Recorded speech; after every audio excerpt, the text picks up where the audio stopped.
Now, this is something that you may have perhaps seen in spy movies, but it's happened in real life. It involved the British Defence Secretary, Ben Wallace, who, believe it or not, received a fake video call from a man who pretended to be the Ukrainian Prime Minister, Denis Shmyhal. Now, the Defence Secretary of Britain, Ben Wallace, has blamed Russia for the fake call, and he's also launched an inquiry into the incident. The Britain's Defence Secretary tweeted revealing the incident on Thursday. In his tweet, Ben Wallace has blamed the Russian disinformation and distortion and dirty tricks campaign. The Ukrainian Prime Minister, Denis Shmyhal, has also responded to Wallace's tweet, saying that the world can see the truth, and truth is behind Ukraine. The British Home Secretary, Preeti Patel, has tweeted that she did receive a similar call earlier in the week. While it is not unclear as to who is behind this hoax call that was made to Ben Wallace, the Defence Secretary has linked the caller to Russia and its invasion into Ukraine. So what exactly happened with Britain's Defence Secretary? Reportedly, the call came to Wallace via another government department, appearing very credible. It was requested via an email in the name of an aide at the Ukrainian embassy. The British Defence Secretary was in Poland at the time. He was headed to its capital, Warsaw, and the imposter posed as the Ukrainian Prime Minister on a Microsoft Teams video call. Now, Wallace believed that he was actually talking to the Ukrainian Prime Minister, Denis Shmyhal, in the video call. Now, reportedly, Wallace also found the caller looked and sounded very like the Ukrainian Prime Minister, posing in front of a Ukrainian flag. Now, Wallace was then alarmed when the imposter started raising some questions relating to Ukrainian security, and these included some potential deployments of British warships in the Black Sea. Now, the prospect of Ukraine dropping its ambition of joining NATO, and if Ukraine should even get nuclear weapons. Interestingly, Wallace was almost 8, perhaps 9 minutes into this video call when suddenly he became suspicious of the person that he was speaking to. The Defence Secretary then claims that he immediately ended the call and now fears that this could have been a hacking attempt by the Russians.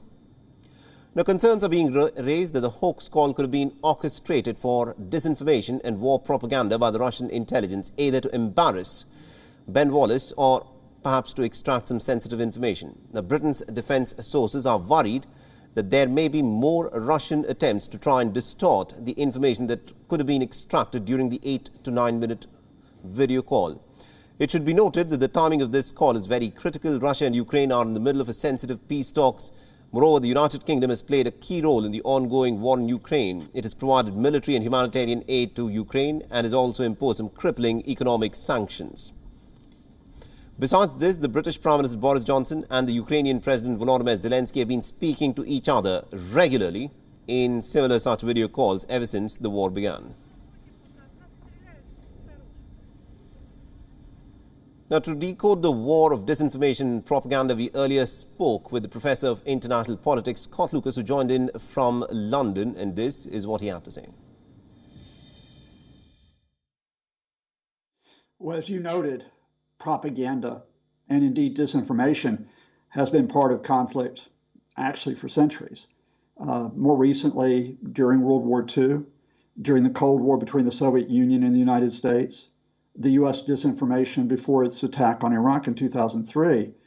But the recent context for what is happening in Ukraine has been a sustained Russian campaign of disinformation against its neighbors, not just Ukraine, but the Baltic states, Latvia, Lithuania, Estonia, and Georgia for more than a decade.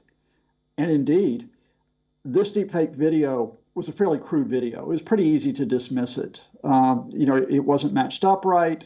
The colors weren't exactly right. And of course, the very real Zelensky was around to establish that he hadn't surrendered. What's more interesting is that Russian tactics include disinformation, which has made it into the top of your program. The top of your program talks about Sergei Lavrov, the foreign minister, talking about 300 U.S. biolabs throughout the world, which is part of a Russian disinformation, a lie, that these biolabs, which are in all countries of the world, India has biological research laboratories, but that these labs are for U.S. biological warfare.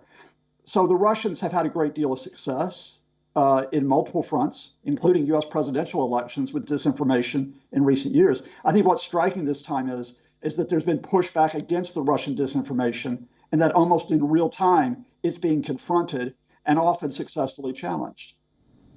WION is now available in your country. Download the app now and get all the news on the move.